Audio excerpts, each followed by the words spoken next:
నమస్తే ఫ్రెండ్స్. ఈ టాపిక్ నేను H1Bs అసైలంకి ఎలిజిబుల్ అని ఎవరో పోస్ట్ రాశారు ఆన్లైన్లో.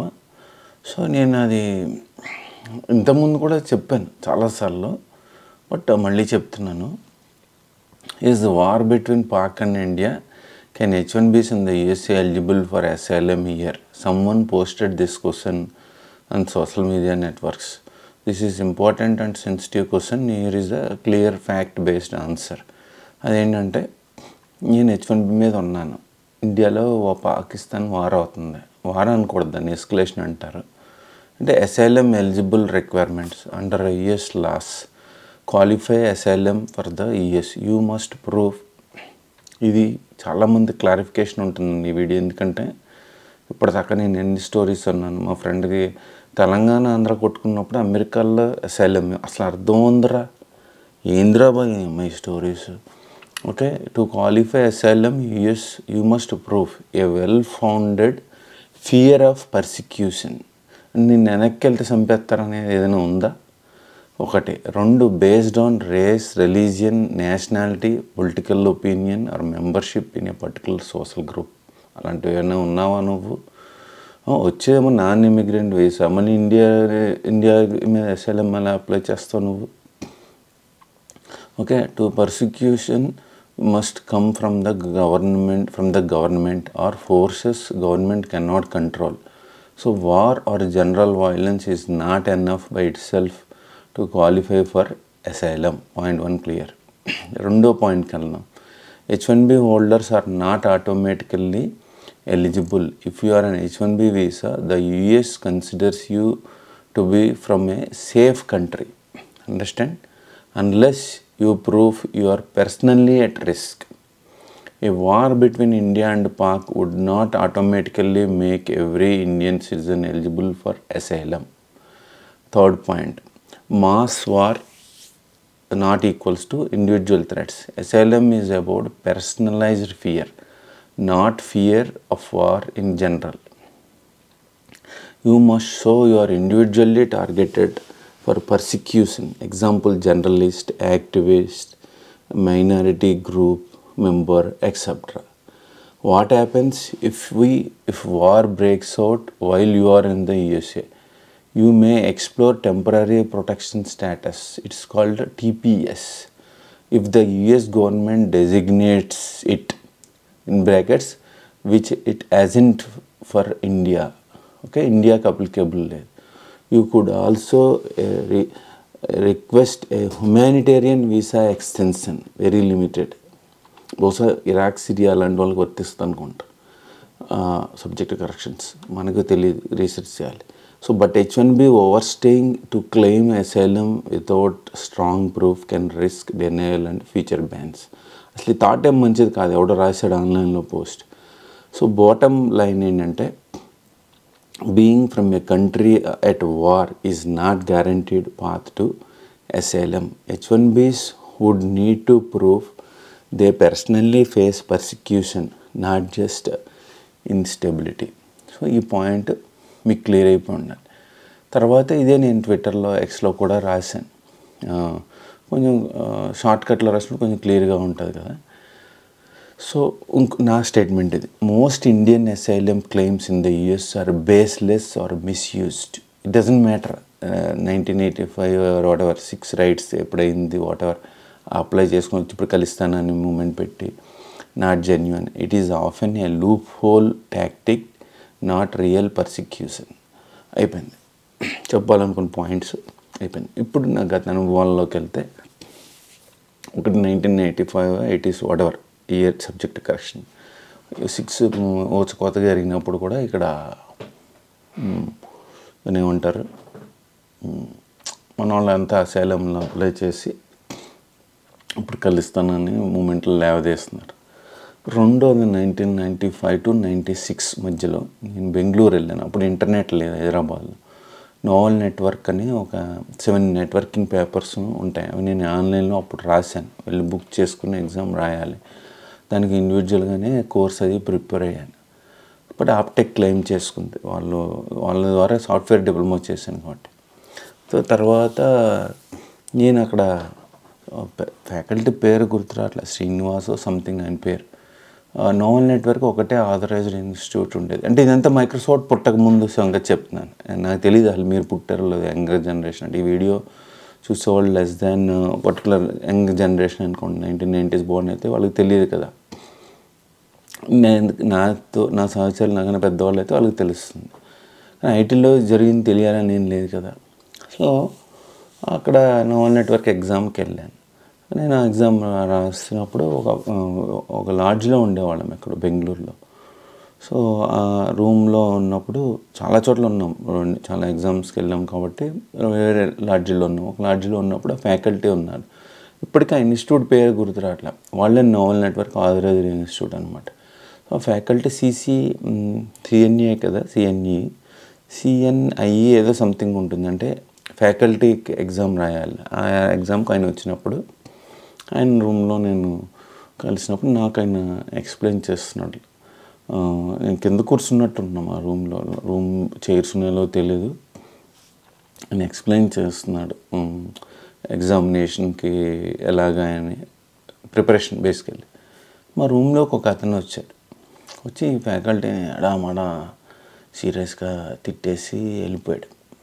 మామూలుగా తెలుగునే మాట్లాడాడు, బట్ సంథింగ్ ఏదో అనిపిస్తుంది అనుకున్నా. అతను వెళ్ళిపోయాక ఏం చెప్పాడు, అతను నక్సలైట్, ఈ మావోయిస్ట్, ఈ ఎగ్జామ్ రాశాడు, సిసిఎన్ఏ ఫస్ట్ పేపర్ ఒకటే రాసి అతను కెనడా ఇమిగ్రేట్ అయిపోతున్నాడు. అసైలం ఇమిగ్రేషన్ అప్లై చేసినా కూడా అలా కెనడాకి అసైలం సీట్ చేస్తున్నాడు, అందుకని ఈ పేపర్ కూడా రాసి అక్కడికి వెళ్తే ఐటీలో జాబ్ ఉపయోగపడుతుంది. అది నేను పర్సనల్గా ఫస్ట్ టైం అసైలం అన్న వర్డ్ విన్నాను. ఎందుకంటే మావోయిస్ట్ కదా, గవర్నమెంట్ నుంచి థ్రెట్ ఉందని పెట్టుకుని ఉంటాడు. అలాంటిది మీకుందా? అలాంటి వాళ్ళు ఎలిజిబుల్, లేకపోతే జర్నలిస్ట్ ట్రూత్ ఎక్స్పోజ్ చేస్తున్నాను నేను, గవర్నమెంట్ చంపేస్తుంది, అలా ఉందా? అసలు H1B from India not eligible అని ఉంది కదా, సేఫ్ కంట్రీ అని అనుకుంటుంది అమెరికాని. సో ఇలాంటి థాట్స్ నేను ఇది యాక్చువల్గా రాస్తే యూఎస్ టెక్ వర్కర్స్ రాశారు, గూగుల్ కూడా చేయలేదు H1B బెస్ట్ అండ్ బ్రైటెస్ట్. వీళ్ళు గూగుల్ చేసినా కూడా చెప్తుంది కదా, ఏంటి వీళ్ళకి ఇన్ఫర్మేషన్ అసలు తెలియలేదా అని వాళ్ళు రాశారండి అది. సో ఇంకొకటి, నేను తెలంగాణ ఆంధ్ర మూమెంట్ కూడా ఇక్కడ కొట్టుకు వచ్చేవారు తెలుగు ఎదవలే, తిడతాను రా ఈ వీడియోల్లో, తెలుగు ఎదవలే, అటువైపు ఇటువైపు కూడా తెలుగు ఎదవలే చెప్తున్నాను కదా, ఎదవలు ఉండలేదు సార్, అందరినీ కాదు ఆ మూమెంట్లో. ఎందుకంటే 2 ఎగ్జాంపుల్స్ ఇస్తాను. ముండలు ఎందుకన్నానంటే, ఒకటి తెలంగాణది అందరినీ తెలంగాణ వాళ్ళని భోజనానికి పార్టీకి ఏదో పిలిచింది.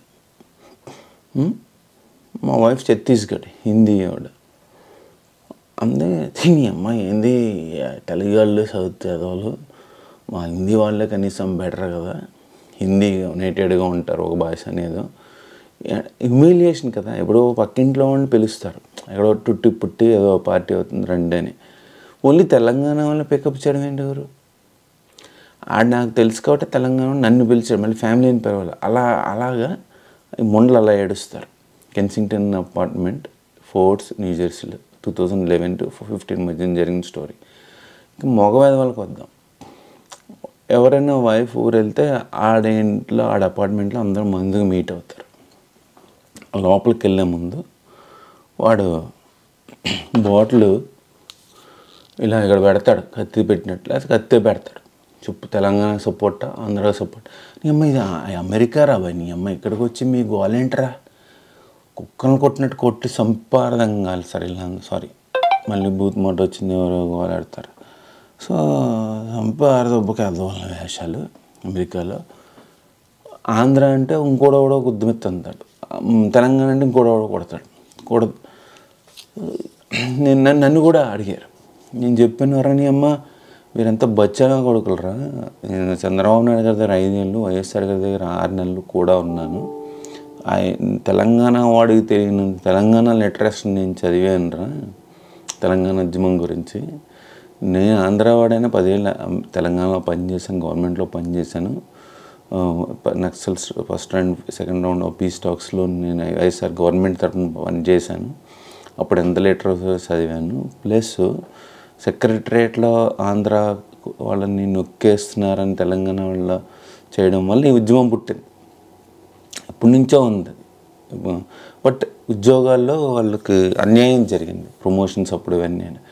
సో అది నేనే చెప్తున్నాను కదా, విడిపోతే ఎకనామికల్గా ఎమ్మగుడిసిపోతారు. ఆంధ్ర ఇప్పుడు ఏమైంది, చిరిగిపోయిన విస్తరాకులా అయిపోలే. సో అలాగా ఉంటుంది అని నేను ఇవన్నీ ఎక్స్ప్లెయిన్ చేసుకొచ్చాను. సో నేను చెప్పాను, రవి అని ఉండడు, రవి నేను రాను రాబోయే అమ్మ కొట్టుకు వస్తున్నానని పిలవక మందు పార్టీ. కానీ మా అపార్ట్మెంట్లో కూడా వచ్చి తినేసి తాగేసి డబ్బులు కూడా కొట్టేశారు వాళ్ళు. నేను వరల్డ్ ట్రేడ్ సెంటర్కి వెళ్ళాలి 5 AM అక్కడ ఇంత క్యాష్ పెట్టిన $200 చిల్లర దాకా ఉంటుంది, కొట్టేశారు వాళ్ళు. తెలంగాణ ఏంటి ఆంధ్ర ఏంటి, తాగేసి పొద్దున్న దాకా. నేను మార్నింగ్ 5 AM న్యూయార్క్ సిటీలో ఉండాలి. సో కెన్ యూ ఇమాజిన్, వాళ్ళకి హ్యాండ్ ఓవర్ చేస్తారు. సామాన్యంగా ఎత్తుకుపోవడం డబ్బులు తప్ప, ఎందుకంటే అప్పుడు ఫ్యామిలీ ఇండియాలో ఉండేది. సో ఈ తెలంగాణ ఆంధ్ర మూమెంట్ అప్పుడు ఇలా కొట్టూసి వచ్చారు. కాప్స్ వచ్చి విడదీసిన సందర్భాలు ఉన్నాయి. అమెరికాలో నేను చెప్పేది, దేవుడి దేవాలు ఇచ్చేసరికి గొడవ అయిపోయింది. మీరు ఒకవేళ నా ఫాలోవర్ అయ్యి తెలంగాణ ఆంధ్ర హర్ట్ అవ్వడానికి వెళ్ళలేదు. అమెరికాలో నా పర్సనల్ ఎక్స్పీరియన్స్ జరిగింది చెప్పాను. అలా చెప్పాను, ఎవరో పిచ్చిన కొడుకులో ఉన్నారా మీరు, అమెరికా వచ్చింది ఎందుకురా అమ్మగొట్టడానికి, డాలర్ల కోసమే కదా ఇండియాని వదిలి పారిపోయి ఇక్కడ కూడా వచ్చి మీ ఆంధ్ర గొడవ, ఆంధ్ర కులాలు, తెలంగాణ ఇది ఇందిరా ఎదవల్లారా అని తిట్టేసి నేను గుడ్ బై చెప్పి వెళ్ళిపోయాను. వీళ్ళు చేసిన ఎదవేషాలు. పాయింట్కి వద్దాం. వాళ్ళు కొంతమంది తెలంగాణ వాళ్ళు, అంటే ఆ బ్యాచ్లో కాదు, తెలంగాణ ఉద్యమం అప్పుడు కూడా ఇక్కడ అసైలం అప్లై చేశారని నాకు ఇండియా నుంచి మెసేజ్లు వస్తాయి. లేదు సార్ మా ఫ్రెండ్కి EAD ఉంది సార్, ఇవన్నీ స్టోరీస్ మాస్టారు. అట్లా ఇండియన్ గవర్నమెంట్ అంత దిక్కుమాలుగా ఉందా అంటే, ఇండియా అలాగా నేను ఎయిర్పోర్ట్లో పట్టుకుని చంపేసే అంత అలా ఉందా? అదే కదా ఇందులో మనకి ChatGPTలో చెప్పింది, India and H1B is not eligible for asylum, safe country అని అనుకుంటుంది అమెరికా. సో అయినా కూడా అసైలం ఏంట్రా, అలా తెలంగాణ మూమెంట్కి అమెరికాలో అసైలం అప్లై చేయడానికి అర్థం ఉందా? అంటే అసైలం అనే వర్డ్ని మిస్యూజ్ చేసి లాయర్లకి అటార్నీలకి డబ్బులు దొబ్బపెట్టి వీళ్ళు చేస్తున్నారు. అలా ఇటు సిటిజన్షిప్ వచ్చాక ఇండియా వెళ్ళకూడదు, కానీ వెళ్తాడు కదా గ్రీన్ కార్డ్ వచ్చాక కూడా. ఏంటి మాస్టర్ ఇవి, అసైలంని కూడా మన వాళ్ళు వదలాలి. ఏదైనా సరే వీసాని అబ్యూజ్ చేయాలి, గ్రీన్ కార్డ్ కొట్టాలి. సో తెలంగాణ హిస్టరీ 2 చెప్పాను. ఒక నెక్స్ట్ CNE ఎగ్జామ్ రాసి కెనడా అసైలం అప్లై చేశారు, జెన్యున్ కేసు అనుకుందాం. నేను ఆ కేసు ఏమి మొత్తం చూడలేదు, బట్ ఫ్యాకల్టీ చెప్పాను. రెండోది ఈ తెలంగాణ అసైలం అప్లై చేస్తున్నాను, ఇదంతా ప్యాషన్ అయిపోయింది. అంటే మా రోజుల్లో ఇంటర్మీడియట్ సబ్జెక్ట్స్ పోతే ఏమై చదువుతున్నావు అనేవారు, అది ఎప్పటికీ అవ్వదు. లేకపోతే CA చదువుతున్నాను అనేవారు, డిగ్రీలో CA కూడా ఎప్పటికీ అవ్వదు. అలాగనమాట. అలాగా అసైలం అప్లై చేస్తున్నాను, లేదా EB1A అప్లై చేస్తున్నాను, OVS అప్లై చేస్తున్నాను, NIW అప్లై చేస్తున్నాను. ఇదంతా ప్యాషన్ అయిపోయింది. ఇప్పుడు ఇక్కడ ఉన్న అమెరికాలో ఉన్న ఇండియన్స్కి ఇండియాకి వెళ్తే నెత్తి మీద డాలర్ ఎడితే రూపాయికి కూడా కొండ మాస్టర్.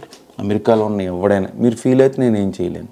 అమెరికాలో ఉన్న ఏ భారతీయుడు నెత్తి మీద డాలర్ ఎడితే ఇండియాలో ₹1 కూడా కొనరు. అంటే వర్త్ లేదు. All worthless people are here. All అంటే జనరలైజేషన్ కాదు, మెజారిటీ. నెత్తి మీద డాలర్ ఎడితే ఇండియాలో ₹1 కూడా కొనరు. అర్థమైందా? అది మాస్టర్. సో అసైలం గురించి ఏం అప్లై చేస్తారు, అంత బోగస్ మాస్టర్ అయిపోయింది. Most Indian asylum claims in the US are baseless or misused, not genuine. It is often a loophole tactic, not real persecution. అంటే అంత భయపడి చచ్చిపోయేంత ఏం లేదు, ఇదంతా పక్కా మోసం అని అనమాట. కానీ ఇది మీకు తెలుగులో చదువుతాను, మన మాతృభాష కదా, అందుకని ఈ వీడియో తెలుగులో చెప్తున్నాను. ఇంకొకటి ఏంటంటే యూవీసా, గ్యాస్ స్టేషన్లో పనిచేయను, క్రైమ్ జరిగింది, విట్నెస్, మా బాసు మా ఎంప్లాయర్ యూవీసాలో అప్లై చేసి, ఇది కూడా తెగ విన్నాను. అసలు యూవీసా ఏంటి అసలు, నువ్వు వచ్చింది చదువుకుందుకు వచ్చావు, రూల్ నెంబర్ 1 బ్రేక్ చేసి క్యాష్కి పని చేస్తున్నావు, నీకు యూవీసాకి ఎలా ఎలిజిబుల్ అసలు చెప్పు. నిన్న ఐసీ బొక్కలో తన్ని గుండె గీసి కాళ్ళు చేతులు సంఖ్యలేసి ఫ్లైట్లు నేను ఇండియా పంపక నువ్వు వీసాలో క్రైమ్ చూసాను విట్నెస్. అసలు నువ్వు rule number 1 of education visa break చేసినప్పుడు నువ్వు గ్యాస్ స్టేషన్లో పనిచేస్తున్నావు, ఎవడో మర్డర్ చేస్తున్నావు అంటే వీడు చూసాడా అంట. అమెరికాలో ఎక్కువగా భారతీయులు వేసే ఆశ్రయ దరఖాస్తులు నిజమైనవి కావు. ఎక్కువగా అనవసరంగా వాడేసే లూప్ హోల్స్ మాత్రమే. నిజమైన బాధితులు కాది అంశం. నిజమైన బాధితుల కాది అంశం కదా. సో అంతా మనము మిస్యూజ్ చేస్తున్నామండి. అది మాస్టర్. ధన్యవాదాలు. ఈ వీడియో మళ్ళీ ఇంగ్లీష్లో కూడా చెప్దాము. అసైలం అని ఎవడైనా ఇండియన్ మీకు అమెరికాలో మీకు ఫోన్ చేస్తే ఫోన్ పెట్టండి. ఆడు పక్క బేవర్స్ గాడని చెప్పు తీసుకొట్టండి. ఇండియాలో ఉంటే కానీ మీ పక్క వచ్చి ఇంకో మిత్రుడు కాదు ఫాలోవర్ ఈమెయిల్ వేశారు. మీరు ఐసీఈకి చెప్పమన్నారు కాబట్టి చెప్పాను మాస్టరు. చెప్తే మన ఆంధ్రప్రదేశ్ ఫ్యామిలీ ఫ్రెండ్ ఒకడు బిజినెస్ వీసా మీద వచ్చి రెస్టారెంట్ అడ్రస్లో కూడా పంపేశాడు. ఎక్కడో ఉంది మేరీల్యాండ్ అక్కడో. వాడు అక్కడ ఇల్లీగల్గా పనిచేస్తూ మా ఇంటికి ఫోన్ చేసి ధమ్కీ ఇస్తున్నాడు. ధమ్కీ అంటే బ్లాక్ హ్యూమన్ ట్రాఫికింగ్ చేస్తున్నాడు. నన్ను కూడా పంపండి, మీ అబ్బాయికి డబ్బులు వస్తాయంటే నేను ఆల్రెడీ ఇక్కడ ₹1,00,000 ఎర్న్ చేస్తున్నాను. నేను ఎలక్ట్రికల్ ఇంజనీరింగ్ కింద పని చేస్తున్నానండి. నేను పర్మిషన్ తీసుకుని పోస్ట్ చేయమంటే చేయమన్నాడు. సో అది కూడా చెప్తాను. అంటే మన వాళ్ళు చేసేది ఇక్కడ అన్ని వేషాలు. Dear sir, my name is so and so, I'm from Andhra Pradesh, I follow your YouTube channel. So I am so and so designation తీసాను in India, earning well and living a stable life. The issue is a mutual family friend of ours and to USA visiting visa మీద వచ్చేవాడు. ఇల్లీగల్గా ఒక రెస్టారెంట్లో క్యాష్కి పని చేస్తున్నారు. Visa అయిపోయింది. Wife కూడా ఇక్కడే ఉందంట. Applied to asylum. ఇది కూడా బొక్కే. ఆడ అప్లై ఎలా ఎలిజిబుల్ గురు? నువ్వు అసలు వీసా మీద వచ్చావు, వీసా ఎక్స్పైర్ అయిపోయింది, నువ్వు వెళ్ళిపోవాలి కదా. Illegal immigrant. Illegal is not a race, it's a crime. So staying without work permit ఉన్నాడు. Send your son on visiting visa course అనమాట. 1 year ఐ విల్ మేనేజ్. వాడు మేనేజ్ చేస్తాడంట. వాడే ఉండేది ఇల్లీగల్గా. వాడు నిన్ను ఎలా మేనేజ్ చేస్తాడు గురు? Apply for asylum, get work permit, bring the family too. I asked him if something goes wrong. He said confidently no one will catch you in the US, just come అన్నాడు. అంటే basically crime రేపు murder చేయమంటున్నాడు. నేను ATM దొంగతనాలు చేయమంటున్నాడు. ఇటు చెప్పేది అలాగే ఉంది కదా. ఆ పర్సన్ బి నిన్ను ఎవరైతే కాంటాక్ట్ చేశారో. Under family pressure I applied for visiting visa and got it, but later I saw your videos about. Apply కూడా చేశాడంటే. ICE raids and tips. So I filed a tip against him to ICE about his activities. It has been a month but nothing happen. మీరు ఒక email ఐసీకే కానీ వాళ్ళు వేశారు గురు. గత నేను 17 సంవత్సరాలుగా యుఎస్ఈసీకి చెప్పను బాడీ షాప్ గురించి ఇన్ఫర్మేషన్ రీసెర్చ్ చేసింది. ఎంతమంది పంపిస్తారు కదా victims, various across the globe, various countries, not just India. అవన్నీ వాళ్ళకి ఇచ్చాను. వాళ్ళ డేటాబేస్లో ఉంటుంది, ఎప్పటికో వస్తుంది అని. వాళ్ళ ఎంప్లాయీస్ వాడే ఎప్పుడో పోర్ట్ ఆఫ్ కంట్రీలో ఎగ్జిట్ అవుతారు కదా, పట్టుకుంటారు. So no one cares. I applied asylum కోర్ట్స్లో అనమాట. Even got a court date now అంటున్నాడు. ఇదంతా బోగస్ గురు. కోర్టులో జైల్లోకైనా వేసేయచ్చు ICE. Don't worry, you will make good money. అదంతా తప్పు కదా. ఇప్పుడు వాడెవడో రేపు మర్డర్ చేస్తున్నాడు సార్, నేను కూడా వెళ్తాను సార్, మా ఫ్రెండ్ రమ్మన్నాడు సార్, చేయమన్నాను సార్ అంటే ఇంకా నేను రోజెస్ ఇవ్వనా అండి బూతులు మాట్లాడకపోతే? మీ ఉద్దేశం ఇలా చాగన్ కోటేశ్వరరావు గారు గరిగిపోటీ ఆయన సూక్తులు చదవనా? ఏం చేయను. హిట్ మూవీలో ఉంది, వరస్ట్గా ఉందండి హిట్ మూవీ. హెడేక్ వచ్చింది. 2సారి వెళ్ళాను. అంటే ఎవరు ఫ్రెండ్స్ వచ్చారు ఇండియా నుంచి, తీసుకెళ్ళాను. ఇంటర్వెల్లో తర్వాత సెకండ్ హాఫ్లో వచ్చేసాం, బాగోలేదు ఇంకని. అంతకుముందు ఇంకో ఫ్రెండ్ తోటి వెళ్ళాం, చూసాం. ఫస్ట్ టైం కాబట్టి ఏదో క్యూరియస్, వరస్ట్గా ఉందండి. కానీ పోల్సొక్క ఇది చాలా బాగుంది అన్నాడు. హిట్. సారంగపాణి జాతకం చాలా బాగుంది, కామెడీ డీసెంట్ ఉంది, అది బాగోలేదు అన్నాడు. రివ్యూస్ కూడా ఎవడెవడో పెట్టేస్తున్నాడు మాస్టర్. సో ఎందుకు చెప్పానంటే అంత వరస్ట్గా ఉందని. So no one cares, apply, don't worry, you will make good money అంట. I want to stop this. We cannot stop, government can stop.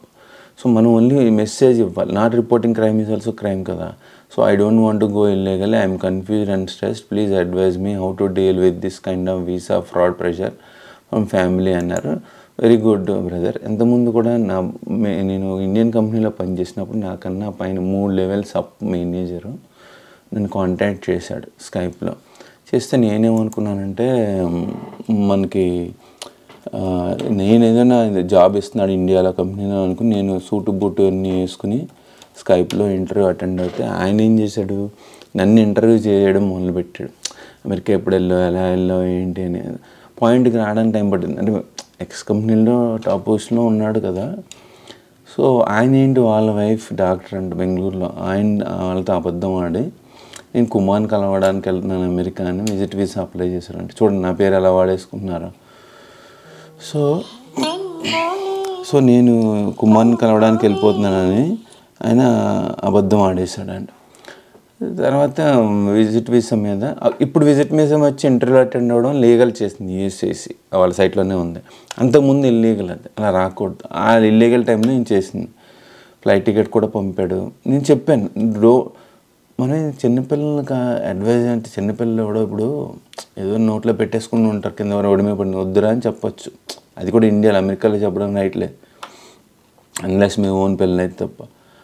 So బయలుదేరిపోయాడు. ఏం చెప్తాం, బట్ ప్రోస్ అండ్ కాన్స్ చెప్తాం కదా, ఎలా ఉంటుంది ఇలా ఉంటుంది. అదే చెప్తే చాలామంది ఇప్పించిన వాళ్ళు బీటెక్ F1 వాళ్ళకి అర్థం, నేనేం చేయను, కుమార్ నెగిటివ్గా చెప్తాడు, కుమార్ F1 వాళ్ళు అంటాడంటే అది వాళ్ళ అంగీత జ్ఞానం, వాళ్ళకున్న నాలెడ్జ్ మెచ్యూరిటీ అలా ఉంది. సో అయిపోయింది. తర్వాత ఆయన యూకే నుంచి ఎక్కడి నుంచో రావాలి, డ్రాప్ అయిపోయాడు. అక్కడికి వెళ్ళి మళ్ళీ రిటర్న్ ఫ్లైట్ ఎక్కి వెనక్కి వెళ్ళిపోయాడు. ఎందుకు, హీ మైట్ హ్యావ్ సెన్స్డ్ చేస్తున్నది రాంగ్ అని. వాల్మార్ట్లో వస్తే వాళ్ళ ఫ్రెండ్ అవడో ఇంటర్వ్యూ పెట్టిస్తానంట. అమెరికాకి ఎందుకు తెలియదు. ఇప్పుడు నువ్వు ఇంటర్వ్యూ క్లియర్ చేశాక నీకు H1 ఫైల్ చేస్తుంది అనుకో, నువ్వు అమెరికాలో ఉన్నావు అనుకో, యూఎస్సీసీ అడుగుతుంది కదా అసలు నువ్వు విజిట్ వీసా మీద వచ్చి నువ్వు ఇంటర్వ్యూ అటెండ్ అయ్యావు అని. అప్పుడు తర్వాత వీళ్ళు లిబరలైజ్ చేశారు. సో ప్రాబ్లం వెస్టర్న్ కంట్రీస్లో వీసాస్లో ఎవడో ఒకరిని వేసేస్తారు. అందుకని బాడీ షాప్ చాలామంది క్రైమ్ చేసేవాళ్ళు లబ్దబ్ అని ఉంటారు, బెడ్ రీడన్ అయిపోతారు. చాలా దగ్గర నిన్న అసలు జైల్లో తీసుకెళ్ళి చచ్చిపోతాడు. బట్ ఎవడో నాలంటాడో ఒక ఎంప్లాయీ కేసు వేసాడు అనుకోండి, పిక్కులకు నక్కులు సావాలి వాళ్ళు. ఇప్పుడు ఉన్నాడు, ఎవడో వచ్చాడంటే ఇల్లీగల్గా పనిచేస్తున్నాడు, ఆడి గురించి ఎవడో ఇన్ఫర్మేషన్ ఇస్తాడు, వాడు వెనకాల ఐసీ రాడార్ ఉంటుంది, ఆడికి కూడా తెలుసు షో ఆఫ్ చేస్తున్నాడు సోషల్ మీడియాలో. కోర్ట్ డేట్ ఏంట్రా, కోర్టులో నన్ను తీసుకెళ్ళిపోవచ్చు కదా ఐసీ. అవన్నీ బోగస్ గురు. ఇండియన్స్ని మోసం చేయడం ఈజీ, మోసపోవడం చాలా ఈజీ. మోసపోవద్దని చెప్పడం చాలా కష్టం. చెప్తున్నందుకు నన్నే తిడుతున్నారు కదా. ఇప్పుడు ఇలా ఉంటాయి లాస్, ఇలా ఉన్నాయి, ఇగ్నోరెన్స్ ఆఫ్ లాస్ అన్ని, immigration laws is not excuse. నేనేం అటర్నీ కాదు, కేసులు ఇలా జరుగుతున్నాయని చెప్తున్నందుకు కూడా ఫ్రీగా నన్ను ఎక్కేస్తున్నారు హ్యాటర్స్. వాడెవడు ఇంగ్లీష్ రాదంటాడు, ఇంకోటి ఏదో రాదంటాడు, అదన్నీ పక్కన ఎట్టరా. నేను చెప్పే కంటెంట్ కదా నువ్వు అడ్రస్ చేయాలి. నా క్యాప్, నా అండర్వేర్, నా టీషర్ట్ కలర్, నా భాష, నేను షేవ్ చేసుకున్నాననే ఈగోలు ఎందుకురా. నువ్వు కంటెంట్ కదరా మాట్లాడాల్సిందే. కంటెంట్లో ఏం చెప్పాడు, విజిట్ వీసా మీద వెళ్ళి అసైలం అప్లై చేస్తున్నారు, చాలామంది అప్లై చేస్తున్నారు ఇండియన్స్. అది కదా నువ్వు అడ్రస్ చేయాలి. ఇలా అని చెప్తాను, మనం ఏం చేస్తున్నాం గురు, ఏంటో మాస్టర్ చెప్తూ ఉంటే ఇంకా తరగదు. బట్ మీ ఇంగిజ్ఞానంకి మీరు ఆలోచించాలి. నేను షార్ట్కట్లో వెళ్ళినా, అందరిలాగా వాడెవడో చెప్పాడు వెళ్ళినా. వాడు రేపు పొద్దున్న నీ ఫ్రెండు బట్టలు ఇప్పి నడవమంటాడు గురు, ప్యారేట్ చేయరా, డాలర్లు ఇసుతారా, నడుస్తావు నువ్వు. ఎందుకంటే వాడు ఇప్పుడు విజిట్ వీసా మీద అమెరికా ఇల్లీగల్గా రమ్మన్నప్పుడు అది కూడా ఎందుకు చెయ్యవు, రైట్? వాడు చెప్పింది ఒక స్టెప్. అంటే ఇప్పుడు ఈమెయిల్ పంపినాయని నేనేం అనట్లా, బట్ చెప్తున్నాను ఎగ్జాంపుల్. ఇప్పుడు ఒక ఫ్రెండ్ ఎవడో ఫేక్ రెజ్యూమ్ చేశాడు, ప్రాక్సీ చేశాడు, అందరూ చేస్తారంటే అందరూ బట్టలు ఇప్పుకెళ్తారు. నువ్వు వెళ్తావా? నీ అమ్మ బాబాయ్ వెళ్తారా? నువ్వు వెళ్తావా? నీకు వాళ్ళు నేర్పింది ఏంటి? నీ క్యారెక్టర్ ఏది? నీ కల్చర్ ఏది? నీ బొంగి బొట్టరం ఏది? ఆడెవడో చెప్పాడేంటి గురు, పోతాడు. అసలు నీకు ఎంత డబ్బులు కావాలి? నీ హార్ట్లో ఏం చెప్తుంది? నీ ఫ్యామిలీని అడుగు, నీ వైఫ్ నీకన్నా తెలివైంది, ఆవిడని అడుగు. ఆడెవడో వెళ్ళాడే సుబ్బారావు గారు, నేను కూడా ఇల్లీగల్గా వెళ్ళి అసైలం అప్లై చేయమంటావా అని అడుగు. డెఫినెట్లీ వీళ్ళు సెన్నో. ఆవిడ ఒకవేళ చేయండి, అందరూ లంచాలు తిన్నారు, అందరూ క్రైమ్ చేస్తాం, మీరు చేయండి అంటే then she is also wrong. So 1 million people తప్పు చేస్తే అది తప్పే గురు. వాళ్ళందరూ తప్పు చేస్తున్నారు కదా అన్నది రైట్ అవ్వదు. అది ఒక్కడు రైట్ చేస్తే అది రైటే అవుతుంది, అంతేగాని ఒకడు రైట్ రూట్లో వెళ్తే, అంతేగాని మిలియన్ పీపుల్ చేస్తున్నారంటే, million people red light jump చేశారంటే ఇట్ డజంట్ మీన్ రైట్ అయిపోదు కదా. Red light is to stop కదా. సో అది ఆలోచించాలి. మనకు ఉండాలి, జ్ఞానం ఉండాలి. ఆడవడో ఇచ్చాడు ప్రాక్సీలు కానీ ఫేక్లు కానీ, డబ్బులు ఇచ్చి జాబ్లోకి వెళ్ళడం, డబ్బులు ఇచ్చి వీసాలు, ఇవన్నీ ఇదే గురు. మన కామన్ సెన్స్ పోతుంది, మన ఎమోషన్ని ఎవడో ఎన్కాష్ చేసుకుంటాడు. మనం ఫూల్స్ స్టూపిడ్స్ అయితే it's a part of crime. So ఆ ఇంగిజ్ఞానాన్ని కోల్పోకండి. ఎవడైనా అసైలం అప్లై చేసామని మీకు స్టోరీలు చెప్తే చెప్పు తీసుకుంటున్నాడు మీకు ఇండియాలో కనిపిస్తే. ఈవెన్ అడిగి ఒకవేళ గ్రీన్ కార్డు ఏ సిటిజన్ చెప్పి వచ్చినా కూడా అని వెళ్ళి ఇండియాలో పోలీసుని మీరు రిపోర్ట్ చేయాలి. ఇక్కడ ఇండియన్ గవర్నమెంట్ మీద బ్యాడ్గా చేసి అక్కడ అసైలం అప్లై చేసి మళ్ళీ ఇండియా వచ్చాడు సార్ ఈడని. అంతే కదా, అసైలం అంటే ఏంటి? ఇండియా వెళ్తే ఇండియన్ గవర్నమెంట్ చంపేస్తుందనే కదా వాడు ఇక్కడ ఫేక్ డాక్యుమెంట్ సృష్టించి ఆడైనా మావోయిస్ట్ లేదా జెన్యూన్ జర్నలిస్ట్ గవర్నమెంట్ అని అటాక్ చేసి చంపడానికి. ఇవన్నీ మీరు ఆలోచించాలి, మీరు అడగాలి. బుక్ చేసేయండి ఆడిని, ఆడి ఫ్యామిలీని మొత్తం అందరినీ ఐసీకి ఇచ్చి అక్కడ పోలీస్ స్టేషన్లో కూడా వేసేగురు కంప్లైంట్. ఇది ఇండియన్ బ్యాడ్గా సృష్టించేస్తున్నాడు అసైలం అంటే ఇది అని. ధన్యవాదాలు. మళ్ళీ నెక్స్ట్ టాపిక్లో మళ్ళీ కలుద్దామండి. Comment, like, subscribe. ఏదైనా ఒకవేళ తప్పుగా దొల్లు ఉంటే సబ్జెక్ట్ వైజ్ కానీ పదాలు భాష కానీ నన్ను క్షమించండి.